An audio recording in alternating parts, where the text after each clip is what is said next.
भाजपाच्या प्रीतीताई जयस्वाल यांच्याकडून पूरग्रस्त भागाची पाहणी। हिंगोली जिल्ह्यातील वसमत तालुक्यात अतिवृष्टीमुळे शेतीसह जनावरे, घरांची पडझड अशी सर्वाधिक नुकसान झाल्यानंतर भाजपाच्या प्रीतीताई जयस्वाल यांनी वसमत तालुक्यातील आसेगाव, हयातनगर, क्षतिग्रस्त गावांना भेटी देत समस्या जाणून घेतल्या। यावेळी त्यांनी बोलताना म्हटलं की शेतकऱ्यांना सरसकट हेक्टरी 50,000 रुपये अनुदान द्यावं, कर्जमाफी करून शासनाने ओला दुष्काळ जाहीर करावे असेही त्या म्हणाल्या। आज संपूर्ण हिंगोली जिल्ह्यामध्ये नांदेड असेल, परभणी असेल, सगळीकडे मोठ्या प्रमाणात पाऊस पडतोय आणि आज आमच्या वसमत विधानसभेतील नदीकाठचे काही गावं आहेत या ठिकाणी मी पाहणी करण्यासाठी आले होते। आसेगाव सर्कल असेल, खांडेगाव सर्कल असेल, हयातनगर सर्कल असेल, टेंभुर्णी असेल, आंबा सर्कल असेल, कुरुंदा असेल, गिरगाव असेल, अशा प्रत्येक सर्कलमध्ये आज नदीकाठच्या गावं जेवढे आहेत त्या ठिकाणी संपूर्ण गावामध्ये नदीचं पाणी हे आलेलं आहे आणि घराची तर पडझड झालेली आहे बऱ्याच ठिकाणी मोठ्या प्रमाणामध्ये। पुन्हा जनावरेही दगावली गेलेली आहेत।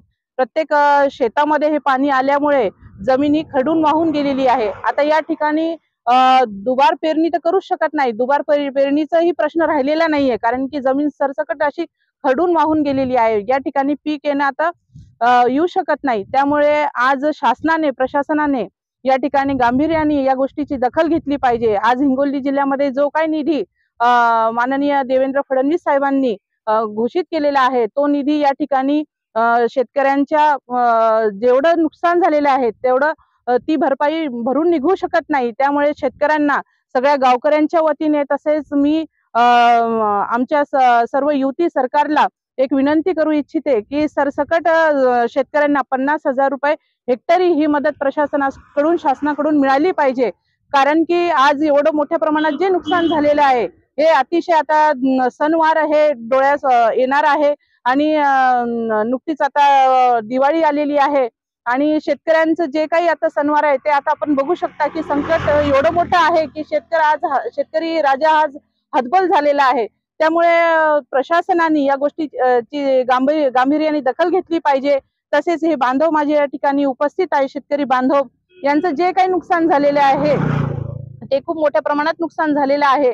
तसेच प्रशासन, वसमत विधानसभेमध्ये जे काही प्रशासन, तहसीलदार असतील, जिल्हाधिकारी असतील, या ठिकाणी त्यांनी जरा काळजीपूर्वक लक्ष दिलं पाहिजे। फक्त प्रशासन आपत्ती व्यवस्थापनेतून आम्ही सहकार्य करणार फक्त अशी घोषणा न करता व्यक्तिगत या ठिकाणी तलाट्यांना पाहणी करण्यासाठी पाठवलं पाहिजे। कारण की आता एक बांधव या ठिकाणी उपस्थित होते, त्यांना पण 2-3 घरामध्ये रात्री पाणी मोठ्या प्रमाणात पडल्यामुळे त्यांच्या घरात पाणी शिरलं आणि त्यांना रात्र काढावी लागली शाळेमध्ये आणि त्यांची जेवायची, खायची व्यवस्था ही गावकऱ्यांनी केलेली आहे।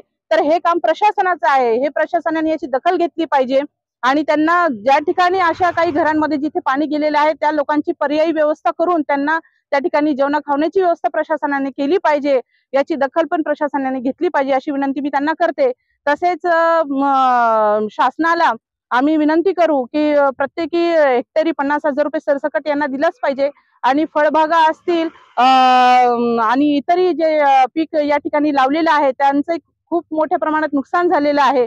म्हणून या ठिकाणी आता पंचनामे करण्याची वेळ राहिलेली नाहीये। पंचनामे न करता सरसकट यांना 50,000 रुपये हेक्टरी मदत द्यावी। तसेच शेतकऱ्यांना आता जे काही कर्ज आहे शेतकऱ्यांनी घेतलेलं, तर ती कर्जमाफी सुद्धा शासनाने यांना दिलीच पाहिजे अशी विनंती मी सरकारला या ठिकाणी करते।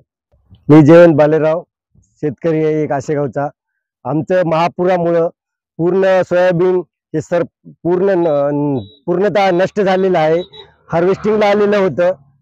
आता 2 ते 3 दिवसामध्ये आमचं हार्वेस्टिंग होऊन सगळं घरी सोयाबीन जाणार होतं, मात्र आता एकही दाना होत नाही आणि शासनाने 1 हेक्टरी 8,500 रुपये हेक्टरी असं अनुदान जाहीर झालंय। अजून काय आम्हाला मिळालं नाही, फक्त ऐकण्यात आहे।